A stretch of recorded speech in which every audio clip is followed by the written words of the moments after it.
So I'm back.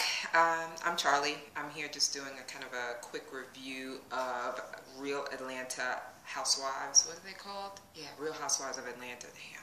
Damn. I do this because I'm just kind of trying to get used to speaking on camera. I'm not trying to like get 1 million followers or do this necessarily for a living, although it's great for those of you who do. But I thought this would be kind of a fun way for me to just get used to being on camera. I actually speak in front of crowds for a living, and I've never liked speaking on camera, but I'm trying to get used to it. So anyway, I figured why not do it in a way that's fun and just a no-brainer, like reviewing a reality TV show. I do watch reality TV show. I think most of us do to some degree, but anyway, I like to veg out on my Sunday night and watch 1 or 2 hours of some good old trashy TV, and I make no apologies for that. Okay, so I have been kind of not consistent in doing my videos, so forgive me. This January kicked my ass, but I think a lot of people probably feel that way. Do you remember back in the day before we had all of these devices, when you could just chill in January? January was just dead. Everybody was broke because of the holidays. You spent all your money.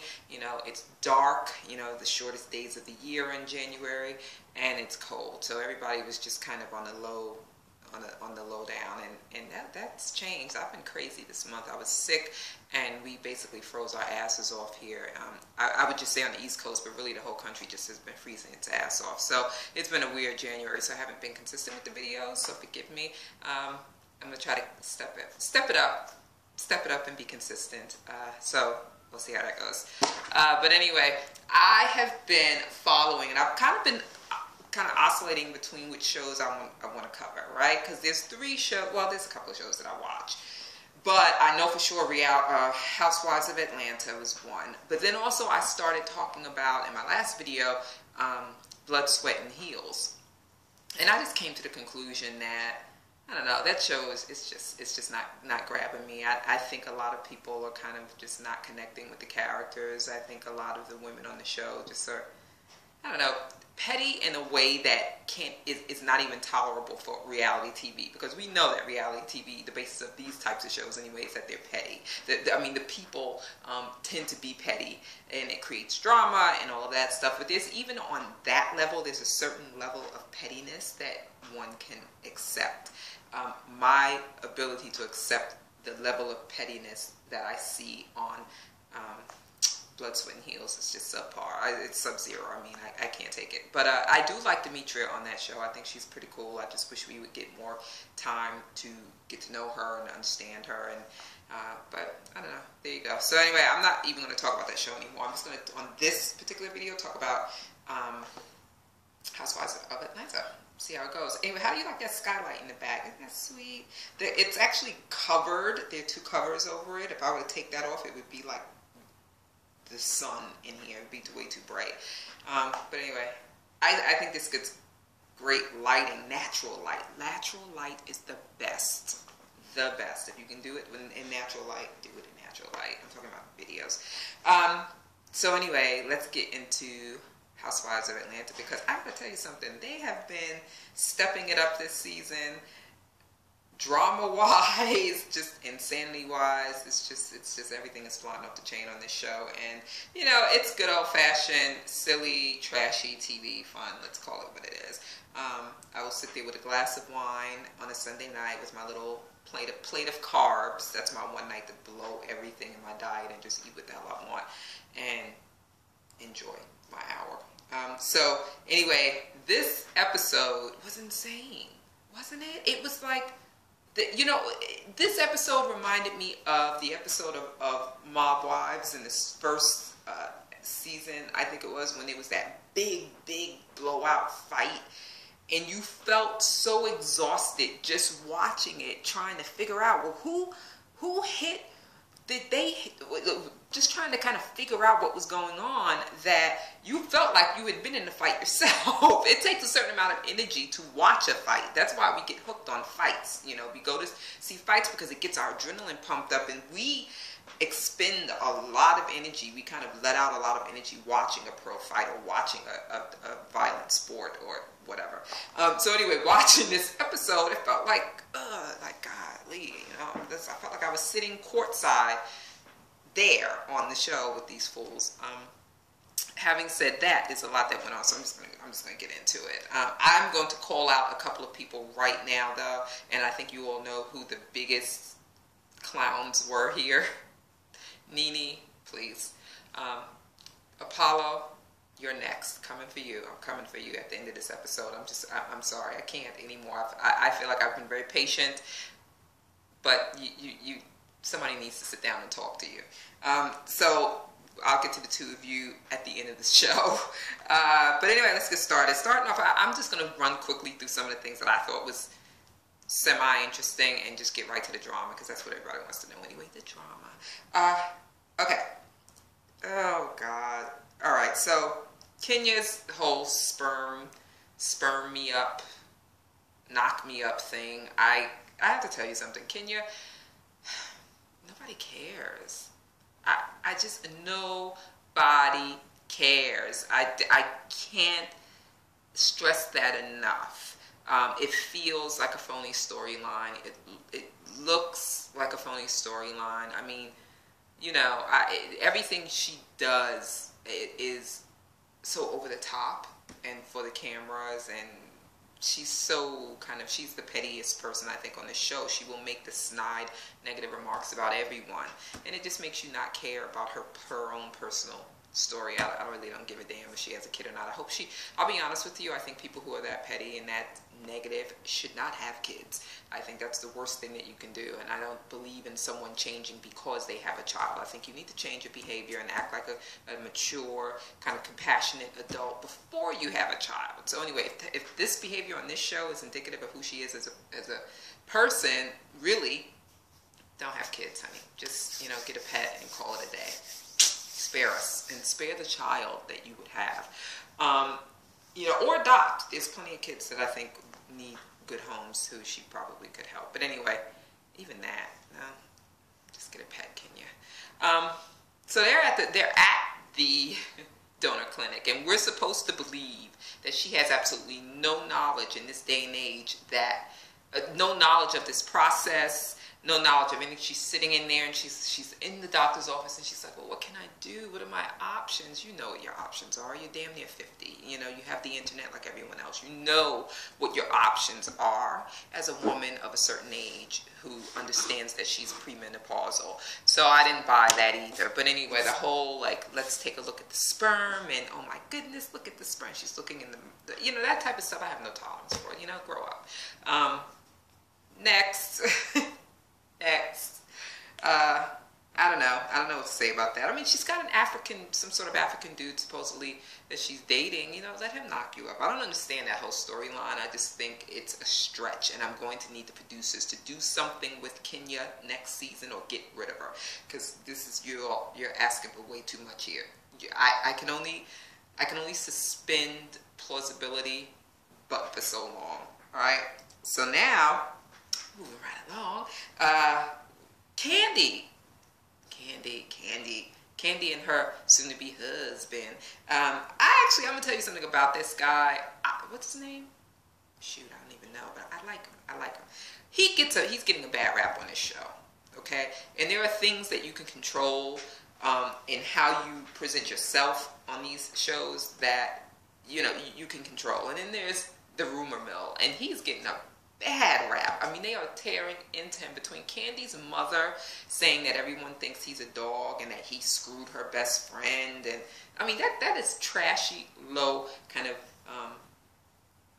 you know, reputation destroying types of gossip. You know, when you go after someone like that. But Candy's mother did this to him, and Christopher Williams's, you know, whatever, wife or fiance saying what she said about him, that he's an opportunist. I mean, this guy has really taken a beating this season, and if for no other reason than how he has handled himself, I like him. I mean, maybe he is all of these things. Maybe he is, but there's a lot to be said in life for how you handle what's thrown at you. Okay? Now, if he is all of these things, okay, Candy will figure it out. But I will give him points for how he has handled himself in the face of her mother's criticism and this woman who he barely knows criticizing him and damning his reputation too. He's handling it pretty well. His whole take on it at this little discussion that he's having with Candy, where she says, look, this woman talked trash about you. I don't like her. And this is why. His whole response was, really, well, I don't understand. How would she know this about me? What kind of examples did she give? Nothing. And so he seems to be pretty logical, and he seems to be about his business. And really, if he's using Candy, that's her business. That's his business. I mean, she'll figure it out. Candy's a smart girl. I don't think that even if she was being used, I don't think it would take her too long to figure it out. She certainly doesn't come across as someone who's going to be a fool for a man for too long, right? So anyway, I think that's pretty interesting. But moving on. What I need to, and I do not sing, so I'm not going to do that. I will spare you that. That's even worse than watching Kenya trying to find sperm in Atlanta. So I'm not going to sing for you. Let's see. Oh, okay. Yeah, we went over that. Nope.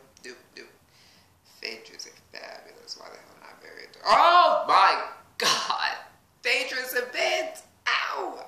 What the hell? I will say this for Phaedra. See, Wendy Williams said that she thinks Phaedra should be the one to leave. I am going to say that, now let me explain. Someone is leaving the show this season. There's probably going to be two people. Why? Because the same people have been in place for the past 2 seasons. So it's time that they turn the cast over, which is what they do, and all these reality TV shows have to do to stay fresh and relevant and all that other stuff. So the question is, who are the 2 people going to be who get the boot? Right? Who's it going to be? So Wendy Williams said that, well, Phaedra's got to go. Phaedra is just, And I, for a minute, agreed with her. I felt like, you know what? I could do without Phaedra. I don't like that Phaedra, in the face of confrontation, doesn't seem to know how to... She shuts down in confrontation. And I don't think it's because she's not strong. She's an attorney. I just think she's one of these people. First of all, she has the cultural thing of the South that she uses as her kind of, what do you call that, shield. I'm a Southern belle, I'm a woman, I don't do that, I'm a lady. And it's like, yeah, you can be a lady and you can voice your opinion and you can have a confrontation without getting ghetto and loud and all that other stuff. So I don't agree with her on that, but that's a cultural thing. I get it. I will give her that. But I also think that she just doesn't like confrontation, and she doesn't know how to handle it. And she doesn't want to do it on camera. My feeling is, think it off of the show. You shouldn't be on this show. So anyway, for example, how she handled the confrontation with her husband, Apollo, when she said, don't you dare text my friends. I think she handled that as well as she could have, but I think she probably laid into his ass when that camera went off. As soon as they said cut, she probably cut him a million different ways. And how do we know this? Because she said on camera in the confessional, I'm about to stab him. And you have to watch women like that, because the ones who say that calmly, I'm just going to stab him, those are the ones who will really do it, and do it in his sleep. So anyway, but having said all of that, I think that this episode and this whole storyline with Apollo and Phaedra is the exact reason why she will stay on the show. Because while she's not as zhuzhed up as Nene, she's not as, she has this personality, and in her mind, she's bigger than life. And sometimes that's enough to get you by. Believe it or not, that's enough to... There are a lot of people who are faking the funk who are at the top. They don't have the talent. They don't necessarily... They can't necessarily deliver as much as they would like to say that they can. But they fake the funk. They go for it. They try different things, and they convince the world that they are who they are just because they do it with such... They believe it. They believe it. So I think Phaedra believes that she is this Southern belle who's, entrepreneurial, and she is to a degree. But I think she thinks she's probably, grand.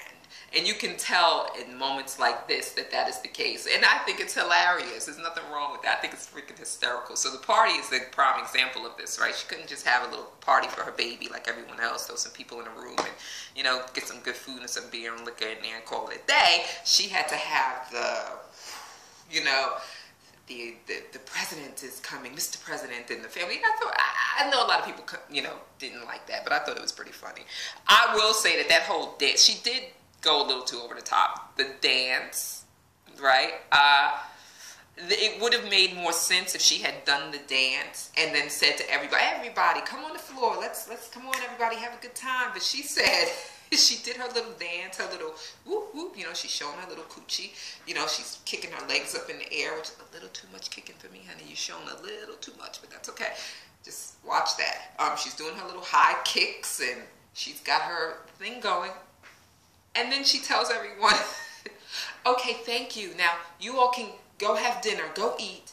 And you could see the expression on people's faces going, what, you know, it was a little too much about her. So anyway, I think that was just a little too over the top, that whole wardrobe changes or whatever. But it's her money. It's her money. And I got to tell you something. If I'm feeding a bunch of people and giving them booze and liquor and they don't have to pay a dime and they're coming to celebrate my child or me, you all are going to sit through whatever the hell I tell you you're going to sit through, as long as I'm footing that bill. And if you don't like it, you can get up and go to Sizzler or Applebee's or wherever you want to go. But if it's my party, we can party like I want to party. And that's it. So anyway, okay, back to the party. This begins my problem with Apollo. Well, it actually started way last season, but let's get to the point. Apollo, God, he lacks self-awareness, okay? He doesn't seem to understand how the things he says and the things he does makes him look.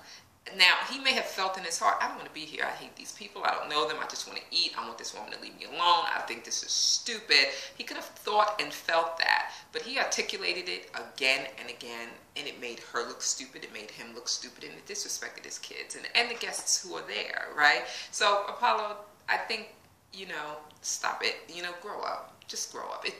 These are the things that adults do. If you didn't want to have the party, you should have told your wife, I don't want to have the party. Or you just suck it up, because that's what parents do. That's why I actually don't have kids. I'm just going to say that. But I chose not to have kids. You've got to suck up a lot of shit when you have kids. You do it for your children. You sacrifice. You put on a happy face. You do what you have to do to create an experience for the kids. Now, granted, these kids are not going to remember this experience, but their mother wanted to create something that would be memorable to pass on to them when they are old enough, and you should have co-signed on that 100%. Stop half-assing, half-stepping in life. Go for it or step aside, you know? That's my feeling. So anyway, that was that, but on to the good stuff. Would love to know what you think about that party. Would you have gone? And if you would have gone to that party, what would you have said? Because if I had gone, I would have gotten a kick out of it. I would have like cracked up and taken photos of her doing her dance and posted it on Facebook with funny captions and shit. Why not? But anyway, on to the party, the party or whatever they called it. So let's get one thing clear. This party was put together by Nene and the producers. Okay, Nene is an executive producer of the show. Part of the problem with Nene's presence on the show, which is becoming all the more clear this season, more so than any other, is that because she holds a position of power on the show behind the scenes, the other women, the cast members who are on the show cannot and will not disrespect her or call her out when she needs to be called out. They're fearful. They don't want to lose their jobs. They know that she is the head bitch. She's that one. And, you know, she milks it. Nene milks it for everything. You can tell that she does. The problem with that is that it doesn't make for good TV. It makes her look, to me, a little foolish. And it pisses me off that the other women have valid points that they can make to call her out, but that they won't do it. All right? So let's start with this. Let's start with that. And I'm going to give you clear examples of that and how it makes for, to me, a worse show or storyline. So Nene invites everyone over. Come on over, let's air our grievances. Everyone's in these, like, you know, well, half naked. Everyone's pretty much half naked. Some people are cute. I think Cynthia looks cute. I don't know why her sister is there, but okay, bring the sister along. I really don't like her sister. I just think she's like a lump of clay. Do you know what I mean? You know, a lump of clay, like you just want to kind of mold it into something else because you look at it and you think, ugh. But anyway, that's just my feeling. She could be a lovely woman for all I know, but that's my impression of her on this show. So everyone gets there, and you know, Nene puts on this get-up. It's whatever the lingerie was. I will say this. I personally think it was disrespectful. I thought it was too much. It was too much of this and too much of this and too much of this, and, you know, cover up. Even her husband kind of was like, whoa. My thing is, if you're sitting in front of couples and the husbands and the wives, you know, you don't have to have everything hanging out. So I was a little offended by that. But okay, that aside, her behavior and the way she was acting and she was just turned all the way up. A couple of people in reviews who've done reviews of this episode have mentioned that they think that she was high on something. I don't know about that. Maybe she was, maybe she wasn't. I'm quite sure she had a little something, a couple of drinks, whatever, just to get through it. My thing is with her is that the role that she's playing, especially in this episode, is that of the ringmaster.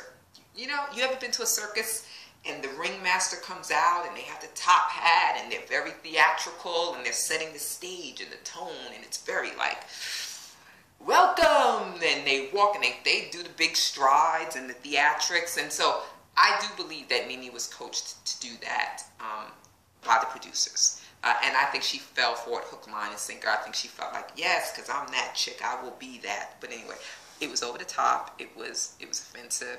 And the only one who came close to calling her out in the confessional was Candy. And Candy, I really wish you had said a little more, which is what you really wanted to say was, you know, what the hell is she doing? I wish you had said that to her in person. But anyway, everyone sits there and lets Nene go through this ridiculous, I think it was a clownish performance, but whatever. And we get to the questions. The questions are absolutely 100% meant to stir the pot. Stir the pot. We're going to stir it up. Stir it up. And I get it. Okay, so I'm along for the ride because I'm thinking, okay, this is about to get good and ugly. What is going on here? And sure enough, it starts right out the bat. And, you know, the questions start out a little tame, but then when it gets to the question of strippers, we got a little tension going on there with Peter. Like, men, you know, if you're going to a strip club, I think it goes without saying that you probably are going to get a lap dance. Okay, I think for anyone to believe that you are sitting in a strip club and not going to want to get a lap dance or get one is a suspending belief. It's almost as unbelievable as Kenya going to get sperm at a sperm bank. Really, it's just not, come on. So Peter sat up and had the nerve to puff out his chest and say, oh, I go to strip clubs, but I don't get lap dances and Candy. Oh, Candy. What I do love about Candy is that she will call someone out in a way that is just point blank, and she does it better and quicker and, to me, in a fierce way that the other women will not. So Candy's basically, really, Peter, really, you sure you want to go there? You sure about that? Because, you know, and she proceeds to tell him, I've seen you in the club plenty of times getting a lap dance. So don't act like you are, you know, an angel in a strip club. We know what you're there for. You're there for tits and ass. And you get it, you know. And I think that moment actually probably created more tension between Candy and Peter's wife, Cynthia, because it made him look a little foolish. But I also don't think that Cynthia appreciated that comment either. I think that she probably felt like Candy stepped over the line unnecessarily, and that wasn't the first time. Remember in the last episode, she felt like Candy stepped over the line by saying that Peter has done some things. So now we have, the thing about conversations between adults when there's underlying tensions is that things come out when you least expect it, in ways that you don't expect, and in ways that even you don't realize when you're speaking and when you're listening. So, you know, human communication is an amazing thing.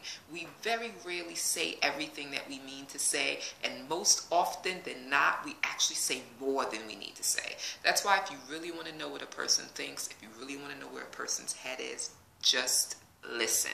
But don't listen to what they just say. Don't listen to just the words that are coming out of their mouths. Listen to what they don't say as well. And I know that sounds a little crazy, but just trust me. Sometimes just listen to people. And then let the silence and the gaps kind of fill in what you need to know. But anyway, what I needed to know about this, I kind of got straightforward. There's a lot of tensions in this group. So anyway, let's get on to the good stuff, because this whole thing with Apollo, we all know he's been arrested.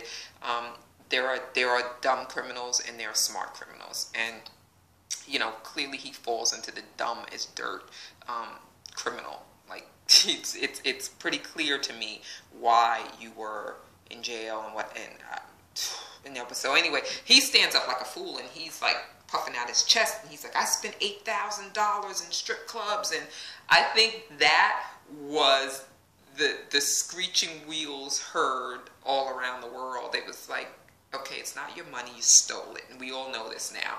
And number two, any man who stands up with his wife sitting next to him, who just had a baby, okay, and says, I spent $8,000 on tits and ass in a strip club, is a fool. He's insensitive, and again, goes back to the lack of awareness. He has zero awareness of how his actions affect and hurt other people. That's what that whole thing with him and Kenya was about. That's why his wife, Phaedra, was justifiably pissed off, because she said, do you even realize how wrong it is that you are texting another woman out of town who is my enemy? Do you understand that? And his response was, well, I could have effed her. I could have effed her. See, he has no awareness, and he's also very dumb. I don't think anybody would disagree with that at this point. But when Christopher Williams gets up to answer the question that Nene, I don't even remember what the question was. Oh, Nene calls out Kenya. I do have a problem also with how Nene has been speaking to Kenya lately. I think it's really, I don't like Kenya myself, but she's a grown woman, and Nene is just acting way too over the top. And I think, again, this is the problem with her being an executive producer on the show. She is feeling herself a little too much, and she has gotten a big head in that role, and she's now so power-filled with that ability to kind of dictate things without being touched, that she's taking it too far, and she's being disrespectful in ways that's so anyway, her speaking to Kenya that way about coming 2 or 3 hours late, to me was ridiculous. It was over the top. Nene, you've been just as late as Kenya to events. Let's not act like you are the keeper of time and that you have never once in your life been late. You are late more often than not. So there you go. So going back to the question with Christopher Williams, Nene says, let's keep it 100%. Let's keep it 100%. Calls out Kenya about making the comment about Christopher Williams' wife. Now, Christopher Williams stood up and felt like he wanted to address the issue standing.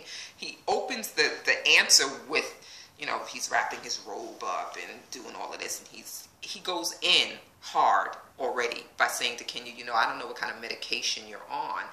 That in and of itself is a remark that's going to make someone defensive. And then his wife says something. Now, my feeling is that his wife should not have said anything, but whatever. Kenya then stands up. Should she have stood up? We could go back and forth about whether or not she should or should not have stood up. But she did stand up. It's beside the point. She stood up. She didn't go for his wife in a way where she was going to hit the woman or whatever. She just stood up just as he did. And she has a right to do that. If you don't like it, you could say, well, Kenya, why don't you sit down? Nene could have, at that point, said, Kenya, please sit down. But she didn't. No one had a problem with it. And if they did, they didn't say it. So when Kenya goes over to his wife, and she went hard. I will say that Kenya, say what you will, she said, I'm not backpedaling, darling. This is how I'm approaching you. I'm not backpedaling on anything. Let me clarify what I meant.